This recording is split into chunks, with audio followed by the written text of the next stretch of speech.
let you know something. I want to let you know that light on my word, and I can't do without you.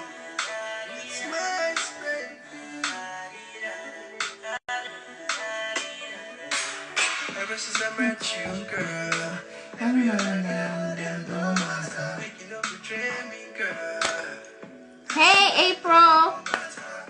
There she is. Hey, Linda.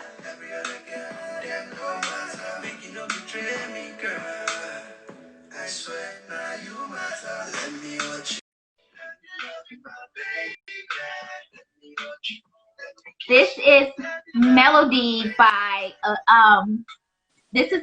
by Miles. Linda! Look at you looking beautiful. I have missed you. I had to take a break. I know, but I just need to say how much I've missed you. Thank you. I miss you too. I am just so happy to have this moment with you, and I'm going to enjoy every second of it. Okay? Hi, April. Hi, Mahogany. Mahogany. Did you see? I saved my brunch. Hi, James. There he is. You know he wasn't going to miss family, right, Linda? Right. How are you doing? How you feeling? Because you look beautiful.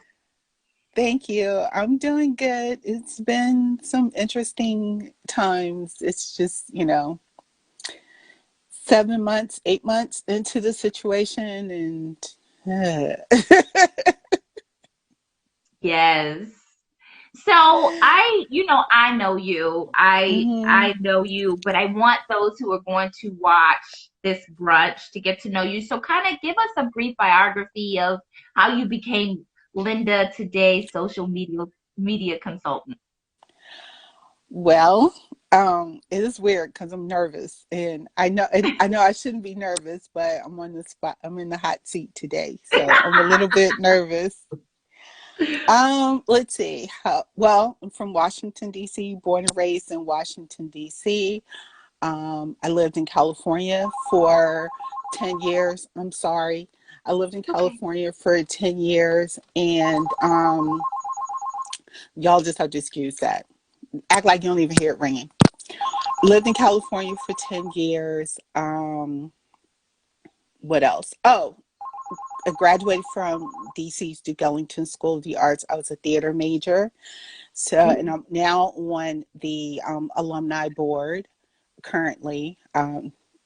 Vice president, not vice president, but I'm in charge of membership. I was alumni relations, but that was a lot of moving parts. So now membership.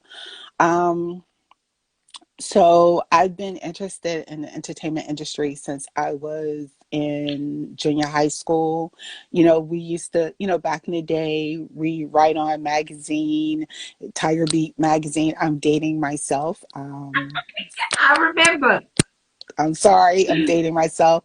And so when I got into high school, when you're like in junior high, whatever, you used to write fan letters, and I'm not ashamed to admit that I used to write fan letters. And back in those days, you would get letters back, but it's like generated letters from the person's fan club or whatever. So when I was in high school, I would do the same thing, and oftentimes I would actually get letters or pictures from the actual person that you wrote to. And one of the people that I wrote to was this actor. His name is David Hubbard. It is now David Rayner, and I don't know if any of you remember the show James at 15, but it was a long time ago. It was an NBC series. It's like one of those teen angst shows.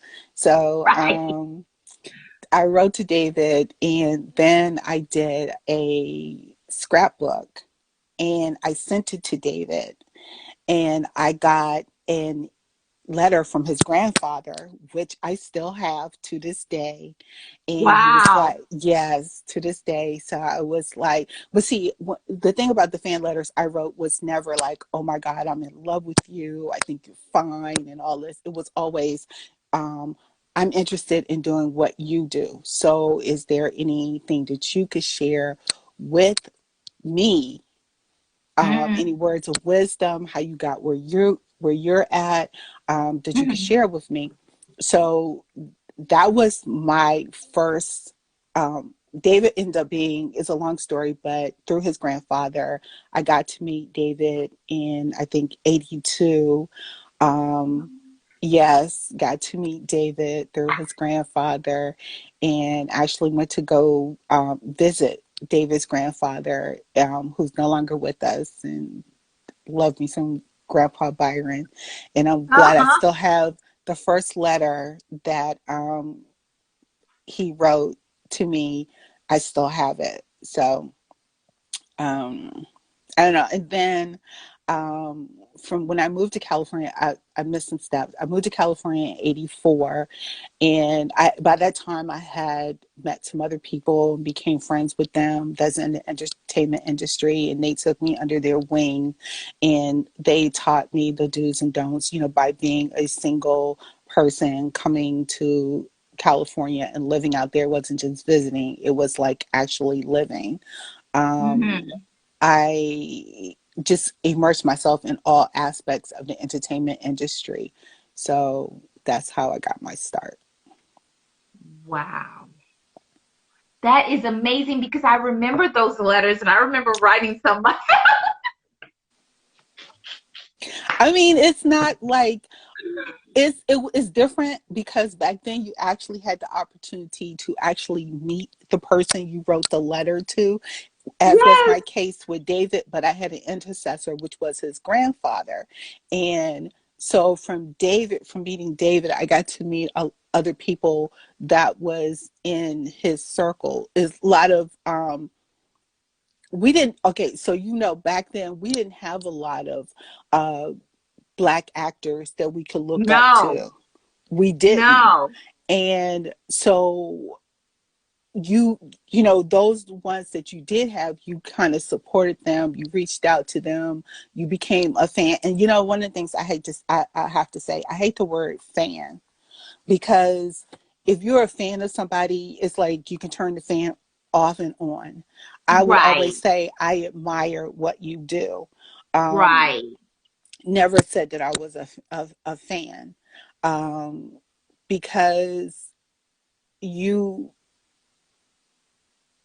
it's like they could do something wrong one day and all of a sudden you're not a fan of theirs anymore. You get what I'm saying? So Mm-hmm. Mm-hmm. Yeah, I know what you mean because I was like that about Kim Fields. Like she everything, okay? Everything to me. So it, she still is. I love yes, and Lil Kim and her mom Chip. So yeah, yeah. her. So Yes. I mean, back then it was like the Black exploitation era. Growing up, you had people like the late Diane Carroll, and Oh, you had the Claudines and the Cornbread Earl and Me's and the Cooley Highs. Those were the films that we went to see. And you look at the Larry Fishburne, who was in Cornbread Earl and Me. All the girls my age, we were all in love with him. And we were all in love with a young Lawrence Fishburne.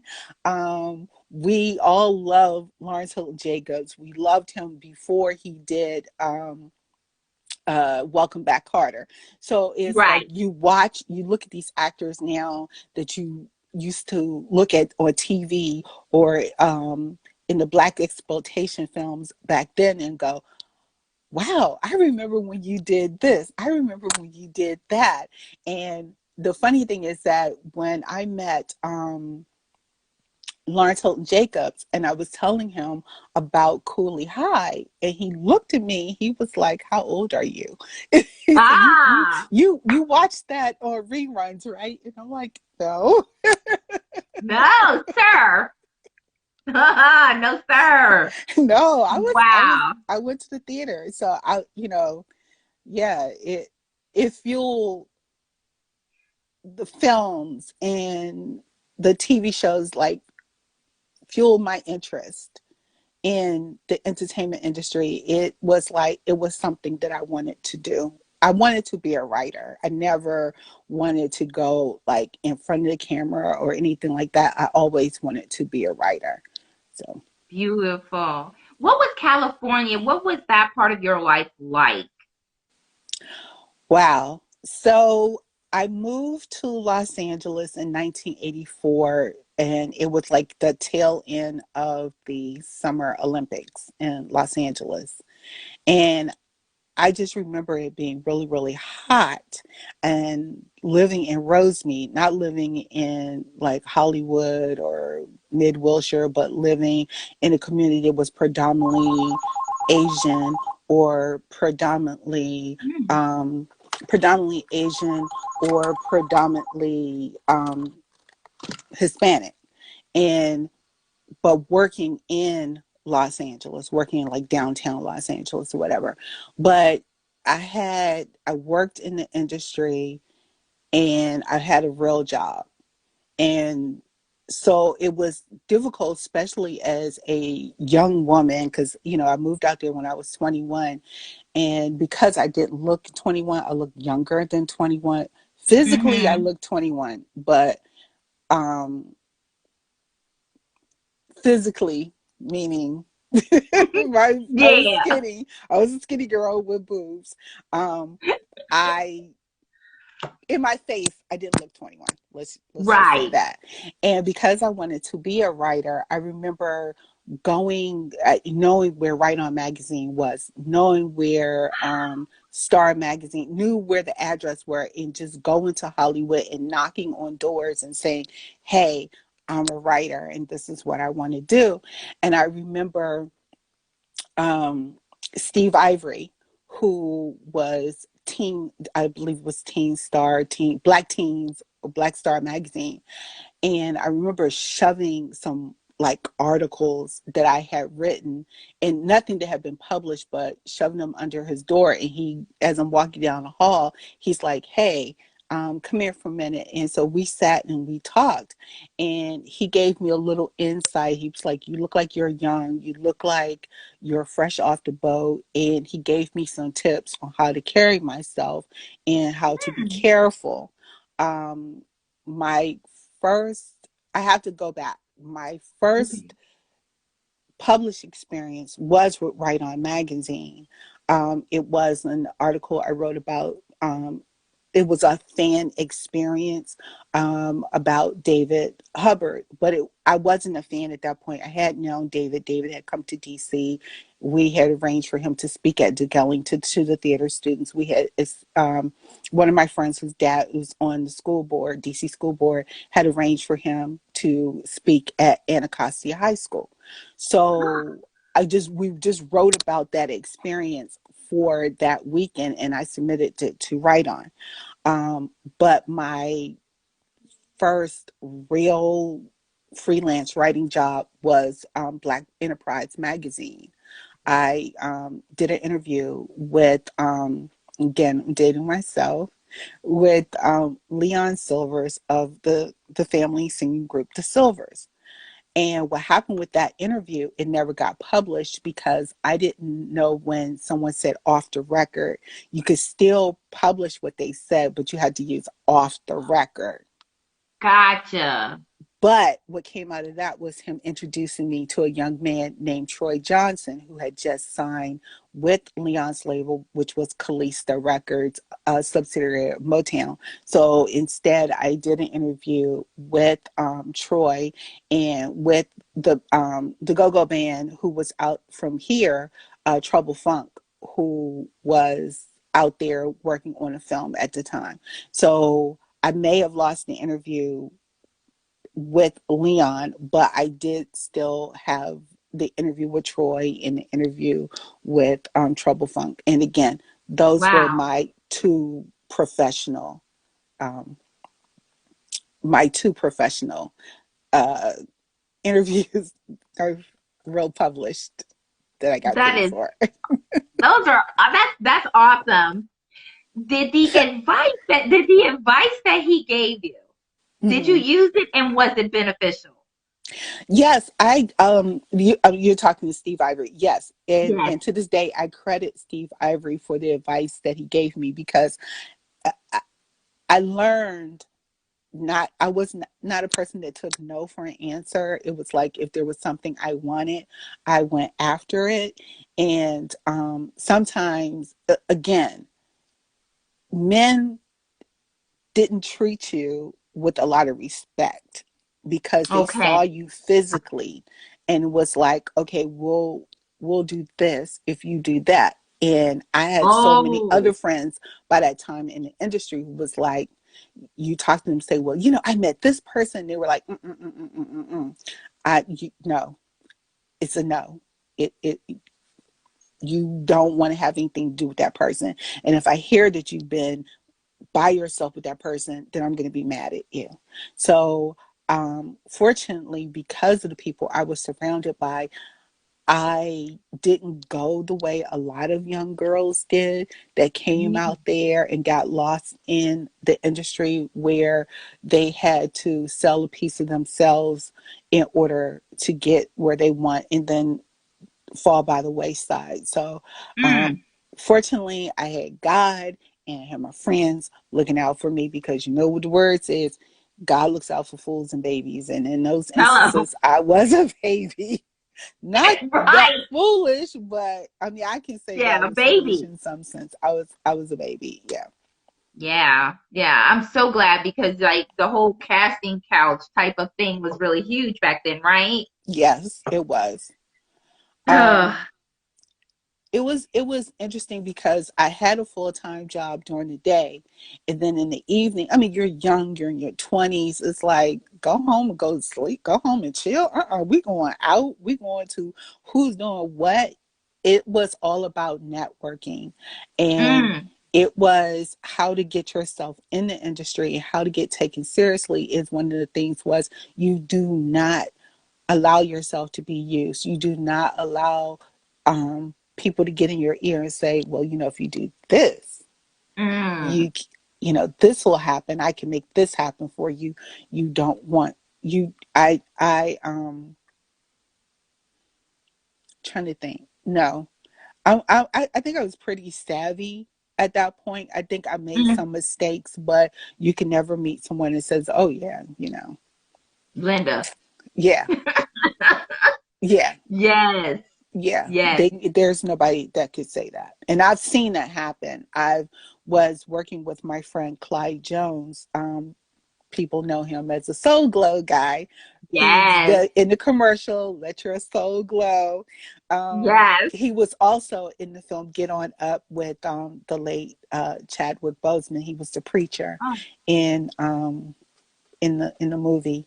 Um, I remember working, we all worked at this club together called Cotton Club West, and it was Clyde and some of his friends, Wayne Crescendo Ward, who had been on Star Search, was Crescendo and Diamond, that part of that dance group, and they had formed this nightclub called Cotton Club West.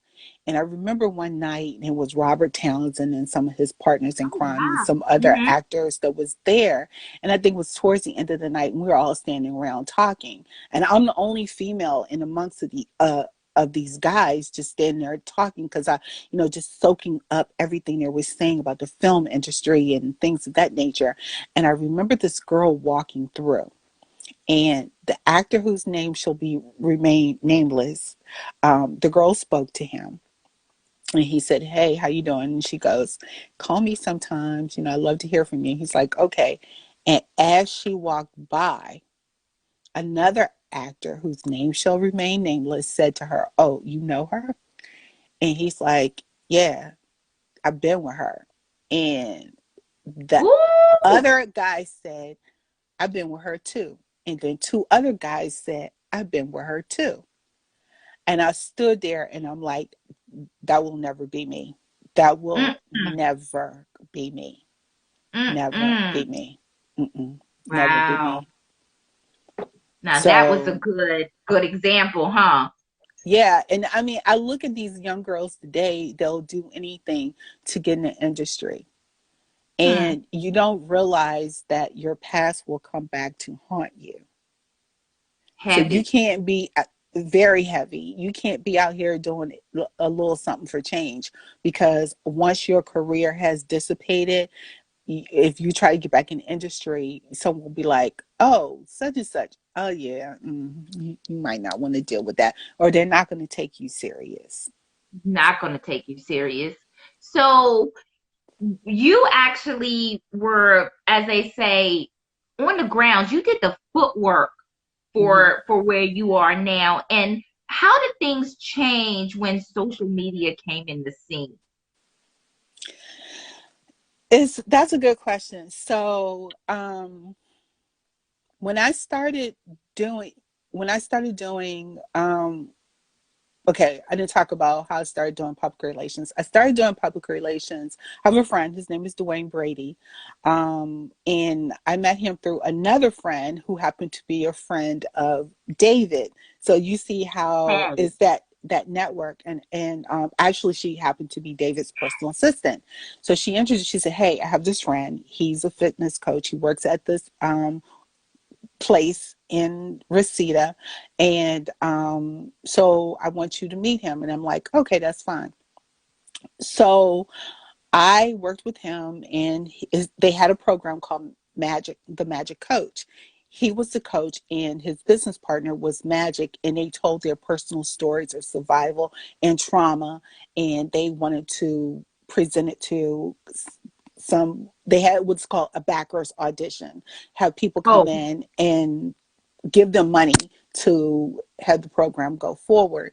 And I remember when, and so they enlisted me to help with get the word out. And this, like, again, before social media, because it's important for me to tell this story in order to answer your question. Before social media, you had to pick up the phone and call people. You sat down at a typewriter, no computer. You're sending out press packages. You're doing all this manual labor. And the singer and songwriter Richard Marx, who Dwayne was friends with, came to the event, and he was like, "So you're the publicist for this event?" And I'm like, "Oh, okay, yeah." The I didn't know what a publicist did, but apparently I was the publicist for the event. And so um, that led me to working with other people, and mostly in California, was just doing fan clubs and that that kind of thing, establishing fan clubs for certain individuals. So that led to me coming back to DC. I moved back to DC in '94, and not social media, but the internet just started, just started popping. And I was working with my friend Clyde and a couple other friends in California. I was building, while I was here, they lived in California, but I was building fan clubs and online fan clubs, and giving them their online presence. I used to do websites in my spare time. So someone contacted me from a publication and said, hey, we're doing an article on online businesses, and would you like to be interviewed? And I said, sure. And so I was interviewed, and was like, one of the first things that I started doing was getting people internet presence. So I, like, around 2000, 2002, The Wire um, started. And one of the actors that I've always wanted to work with, and mind you, I'm not the type of person to say no. So one of the actors that I had established an unofficial fan club for, because this was my marketing tool for myself, was building websites and doing unofficial fan clubs, was for him and his brother, who were both actors. I liked the brother's work first before I knew about the, the other brother. So I started, he was on the wire, so I was like doing all kinds of stuff and talking to people, putting on the website, the unofficial website about him, doing the wire. And so that came in line with MySpace had just come out. People were doing Twitter. So that changed everything. So instead of doing the websites, you went to MySpace, you created forums, online forums were happening. So you had to evolve. I had to evolve Mm. with everything that was going on, how the technology was moving. I had to learn Twitter. I had to learn how to navigate MySpace. When Facebook popped off, I had to learn how to navigate um, Facebook. So it helped in a sense to answer your question. I know I went all the way around the corner and came back again. No, no. But to answer your question, social media helped and it hurt. It Okay. helped in this sense. It instead of actually sending out physical press releases, instead of emailing press releases, instead of picking up the phone and calling someone, now with Facebook, you can reach out to them on their Facebook platform. Then Twitter came. You're tweeting out information, but you were still emailing. When blogs got heavy, you Hmm. blogs like Nicole Bitchie, which is no longer around, or Crunk and Disorderly, or a lot of the blogs, the black blogs, because nobody was checking for black actors on the white blogs. It was always the black blogs that was checking, and it was not like it is now. It wasn't a shade room. It was, yeah, it was some gossip, but you also promoted what people were doing. So Mm. then when Instagram came out, people just started doing micro blogging, which is what, Instagram. So you basically had to transition. It was all about transitioning into what's happening now.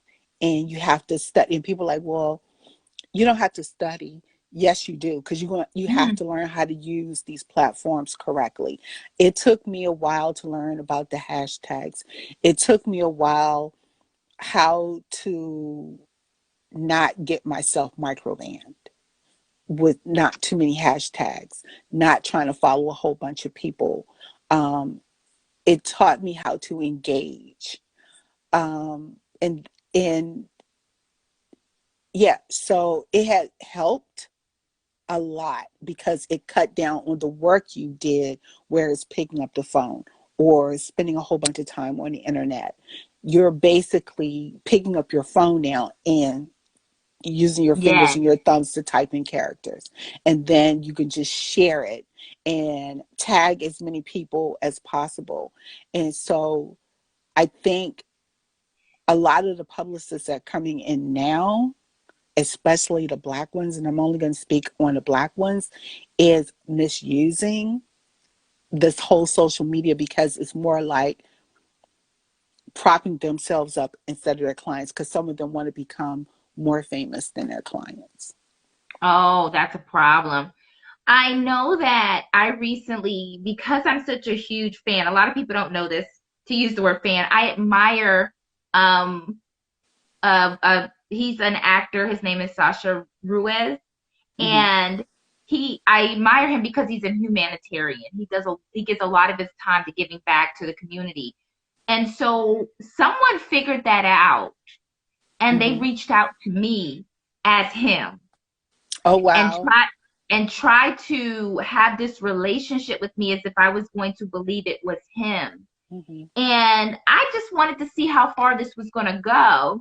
And they concocted this elaborate story of the network trying to sue him, that they needed $12 million, that their bank accounts had got shut down. They even emailed me a court document of the proceedings that were going to happen, and told me that their assets was frozen and that they needed $12 million and if I could help them. Wow. Wow.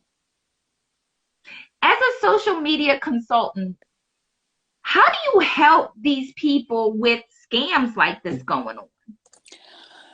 Um, how I would help is that you have to go, first of all, and this just happened not too long ago. A friend of mine reached out to me and said, this particular actor that I personally know, that I personally have contact with, she wanted to know if this was their social media because they had been reached out to by Mm. someone. And I'm like, no. What you do in your case, you reach out to the actual person, you search to see if they actually have social media. And if they do, you find out who they're managed by, who their publicist by is, and you contact them and say, hey, this is what's happening. Or you could post, listen, this is what I think what Thor did. Thor did with Eric LaSalle, who I also know. This person followed me, and this is what they're asking for. This is what they want. And you make it public. Or if you don't want to make it public, find out again the person's actual social media, find out who they're represented by, and get in their DMs.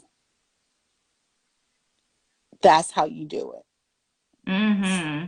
Because you don't want people to say, yeah, that girl Jay, her over there, Miss Angela Davis 2020, she did X, Y, and Z. She out here telling people that he about to get sued and all of. No, you stop it. You cut that thing off at the core. Because I've had people. It's so funny because I've had people jump in my DMs and pretend Mm-hmm. that they're somebody, and I'm like, I know you're not. And if you know something that no one else knows about that person, you ask them a one question, something that's not Google, that they can't go on Google and Google the answer. That's one of the Mm-hmm. ways. Yeah. It's I did actually reach out to him and showed Mm-hmm. him the evidence, and this Mm-hmm. has been happening with this person for a really long time. And he said, thank you for letting me know Mm-hmm. that this is going on, and please block the person from all of your social media. Yeah, But what is really funny is that these people, they really study the fans. They they study the do. fans. They do. Huh. They really do. And it's interesting. They study the fans. They know what you like. They know who you like. And I might like a certain person, but I'm not going to put it on um I won't put it on my social media platforms. And I mean, there is one actor that I like as a person. I like that person as an actor first. And then I've had the pleasure of being in their presence, and I like them as a person. And I I would promote whatever they're doing, and someone can go to my page and say, oh, she's been posting about this person, she's been posting about this person. But what they will never know is that if they came to me and pretended Right. to be this person, that I could actually reach out to this person and say, hey, this is what's going on. And I may not have to go that far because I could ask them one question. There you go. And if it's an answer that they can't find on Google, then they will be like, oh, okay. Mm-hmm. Can Or you uh, one of the questions that I really wanted to ask you that I feel is huge is I've been watching social media for a really long time, and reality TV is all the craze or rage or whatever you want to call it. Is part of what you do damage control? Because I see these people out here doing a lot of brand damaging, if that's a thing. it is a thing. It's called crisis communication. Um, and the person that I would have loved to have gotten my hands on is Chris Brown. Yes. Yes.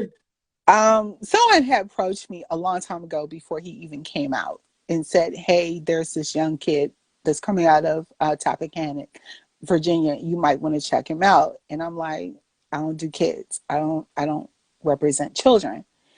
And hindsight is 2020, but Mm. that's okay. Yes, damage control is something that I have done. I've gotten in front of something with in the last couple of years. Um, but now with social media, once it's out there, it's kind of hard to rein it in because you have to. Here's the thing: when you're working with someone that you know is all over the place, you got to try to rein them in. You got to say, you Mm. can't do that. You can't. Why not? It damages your brand. And I had someone have to come back to me and say, you know what? You were right. I'm like, I'm not going to Mm. steer you wrong, Right. but you, in order for not to be crisis communication or damage control, you don't do it. You got to, if you see the signs, you got to cut it at the core real quick. And it's up Mm. to you whether or not that client listens to you. And if they don't listen to you, it's on you because there's nothing you could do at that point. What I'm noticing, Linda, is that they have these inexperienced managers now. Anyone can call themselves a manager. You have the reality TV people who don't really know what it's like to be a public figure. They don't really understand what brand means and how important your brand is. And then there's this overall no publicity is bad publicity thing going on. So with this whole cocktail, it just seems like it's like a freight train with no brakes, basically. The bad publicity is better than no publicity is a lie. That's what I thought. You don't want the person, people remember the bad, Hmm. they don't remember the good. Um, I have a friend who's an actor and he has been in some big movies and TV shows. When I was living in California, a situation occurred and he faced some real jail time. But thankfully, that didn't happen. If I was to mention this person's name, someone would say, "Oh yeah, I remember back in the day when this happened and everything," and not knowing, and them not knowing the full story. They don't remember the good work that he did as an Mm. actor and still does as an actor. They remember that one incident, and that one incident happened in the late, early 1990s. So, Hmm. and here we are in 2020. Yeah. So, fortunately, this person has bounced back, has done great things, and people who are coming forward, the newer generation only sees and knows this aspect of this person. But if you did a Google search of this person, that information would come up. That's why I'm not Mm. mentioning. That's not why I'm not mentioning this person's name. Right. But um, these fake managers, and we saw, and you talk about fake managers. I also saw fake. I worked for 5 seasons with the cast of The Wire, various cast members Hmm. of The Wire. We saw a lot of fake publicists come in Hmm. and say, I'm a publicist because they want to work with these actors. Hmm. By virtue of me getting the people I got, all I had to say was one person's name, and they were like, oh, but they didn't take me saying this about that person without going back to the person and saying, hey, do you know Linda? And following what the person said about me. And then from there, they said, okay, we can work with you because this person vouched for you. There you go. There you go. And in this business, your reputation is everything. Everything. I don't care if you're an actor, you're a singer, you're a dancer, you're a writer, you're a producer. If you're a manager and you're a publicist, there's this one actor, and I love him to death, and I love his loyalty, because when we met, I was trying to get him as a PR client, but he was so loyal, not as a client to manage, but as a public relations client. And he said, I have this team, and this is who I'm loyal to. And to this day, he is still loyal to that team. I have nothing but respect for the brother. I love his manager. His Yes. manager is a great person. Um, that's what's missing in this business is loyalty. And Mm-hmm. and to quote Chris Brown, I'm not gonna say these hoes ain't loyal. I'm just gonna say some of these people are not loyal. Right. Do you find yourself, because now with social media and you having to be a consultant, people out here, and I cannot express enough how important your brand is. When you get a brand, it's everything.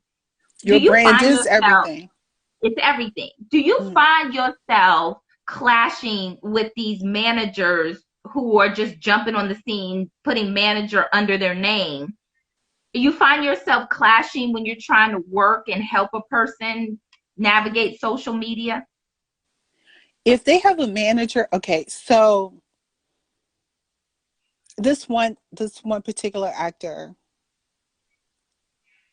his manager, I his manager is everything. She was like this, that, and a third. She was Mm. willing to help me get where I needed to go. Some people who say that they're managers now with Google, uh, there's a website called Who Represents Who, Oh, and it's a paid website. You go on the website and you find out who represents this person. The paid version of IMDb Pro, will give you the name of the person's publicist, their manager, their entertainment attorney, their talent agent. So if I don't see you on Who Represents Who, if I don't see you, if I go put your name in IMDb Pro and it doesn't come up, I'm not going to deal with you. nice. If I Google you and I don't get anything coming back, I'm not going to deal with you. And as far as the reality stars, you got people who are jumping on the bandwagon who are saying, I want to represent you. You're glorified promoters. That's all you are. You're a Mm. glorified promoter. And I dealt with it because um, he's gone now. My friend Real, from Real and Chance, and I wasn't his publicist per Yes, se. I Yes, remember them. yes, I wasn't his publicist per se, but if I say, hey, these people want to do an interview with you, or he would like, whatever you want me to do, I'll do it. But I also knew that they were being managed by family. And you reach out to family, and I knew who their manager was. Their agent was, and you reach out to them. And if they say, oh, you ain't got to reach out to me, you can go straight to them, because you got to establish that trust with the manager, with the agent. But these fly by night managers, people are coming out the woodwork talking about, I'm a manager. Who you manage? What's There your you go. clientele? Because I want to know who your clientele is. I want you to tell me who your clientele is. She said, I love them a lot. Any tips on promoting products on social media? Okay, let's talk. Look, mind if I answer that question? No, please answer. It's a good question. Products on social media. One of the things that I would suggest in promoting a product on social media is get your products into hands of people that you follow on social media. Look at people's pages, depending on what your product is. If it's a hair product, and someone loves hair, get your hand, get into that person's DM and say, hey, I have this product. I would like to send you a sample.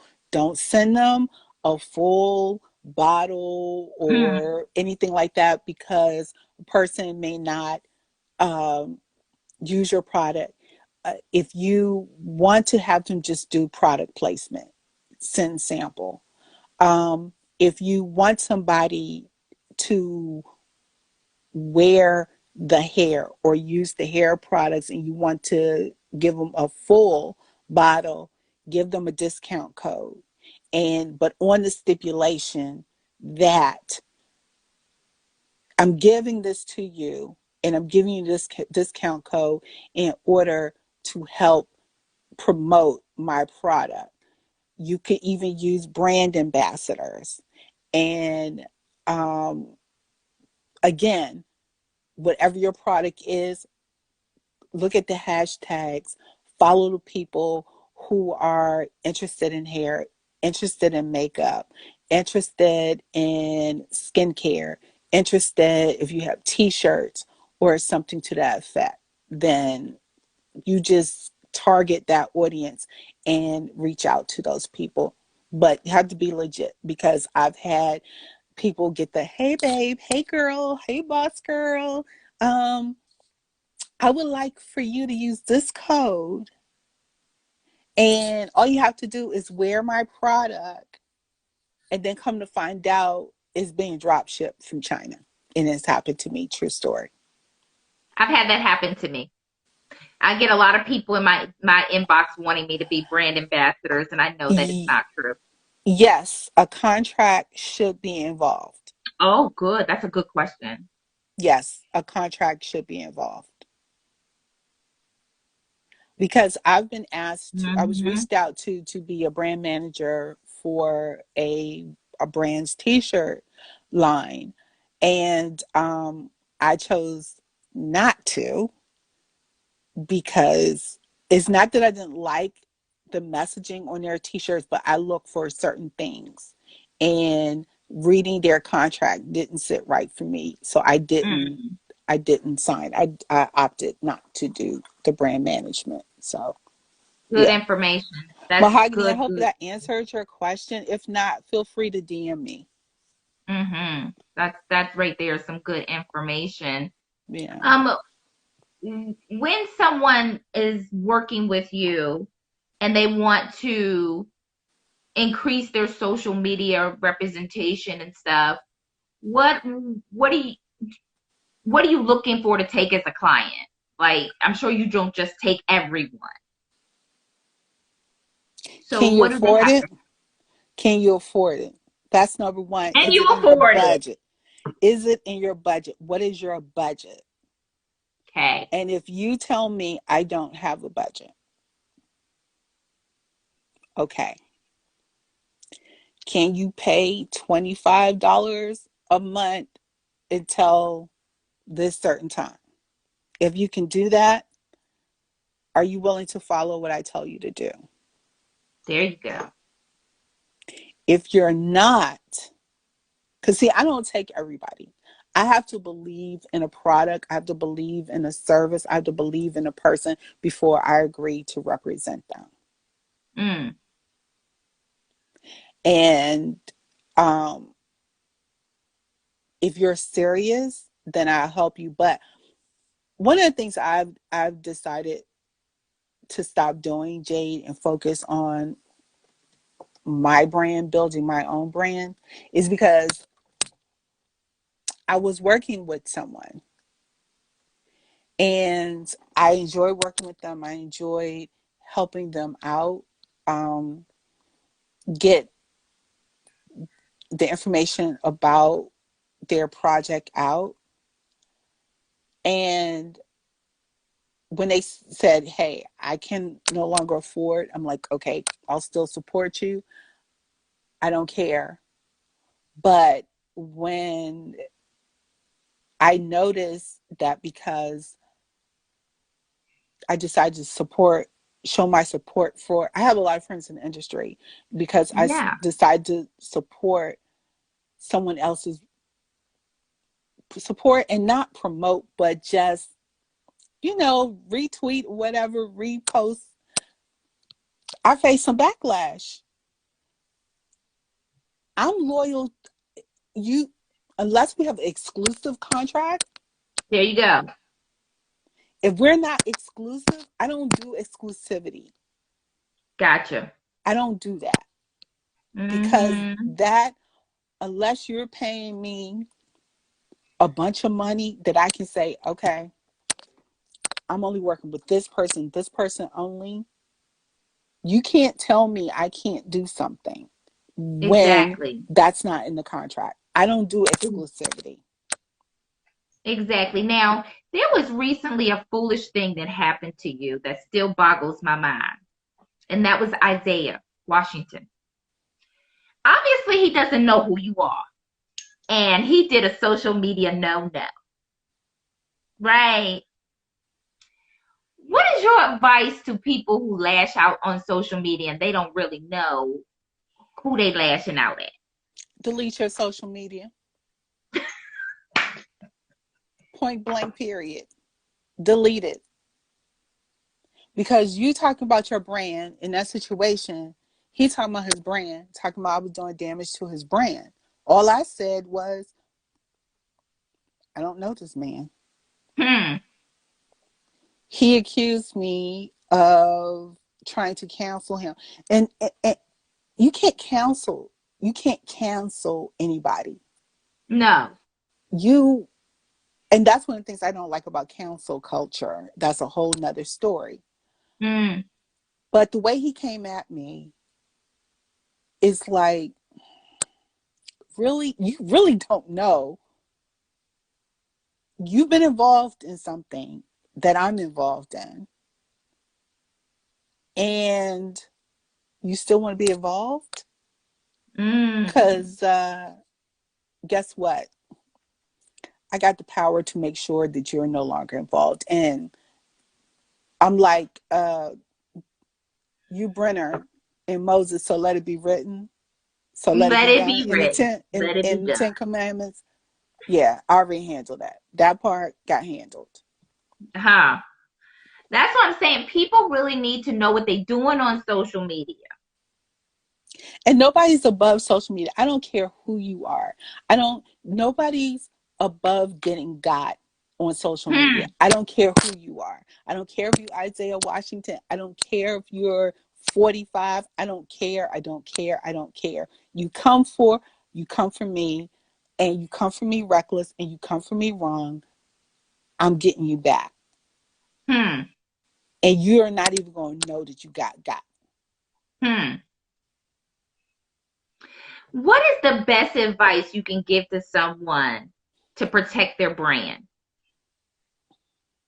The best advice I can give someone to protect their brand is put all the things in place. Um, if it's a product, trademark your product. If it's a name, trademark your name. Also, if it's a product, patent your product. Hmm. Um, the other thing is, and the best advice is don't do personal damage to your brand. What would fall under personal damage? Isaiah Washington,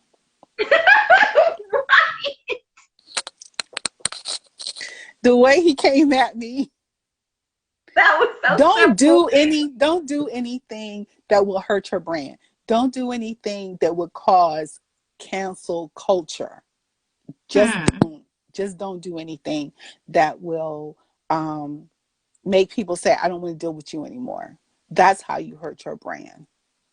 In this And social in this social thing, Linda, with mhm, racism, there's a lot mhm. of people out here giving their political views. What do you think of that as far as I messing up mean, your it's brand? okay to give your political view because that's the beauty of America is giving your political views. But just because someone disagrees with your political views doesn't mean that you have to come at them sideways. Doesn't mean that you have to threaten them because they disagree. And that's something my dad always say.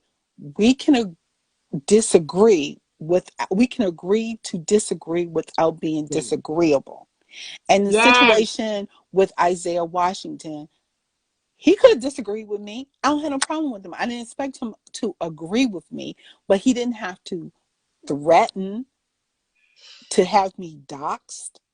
He didn't have to call me a racist. Look at me. How am I a racist? Hmm. How? He went How, crazy. Sway? He went He crazy. went he went He went crazy. crazy. And I don't do crazy. I tend to make friends with crazy, but I don't do crazy like that. Oh my goodness. Uh, Mahogany, can you trademark natural products or just the name? Are you talking about ingredients? The yeah. formula for um Mahogany, DM me later.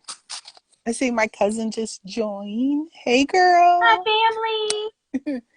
Um, yeah. So, oh, the other thing I wanted to talk about was how entertainers, especially Black entertainers, how they will start off with a Black publicist Mm, and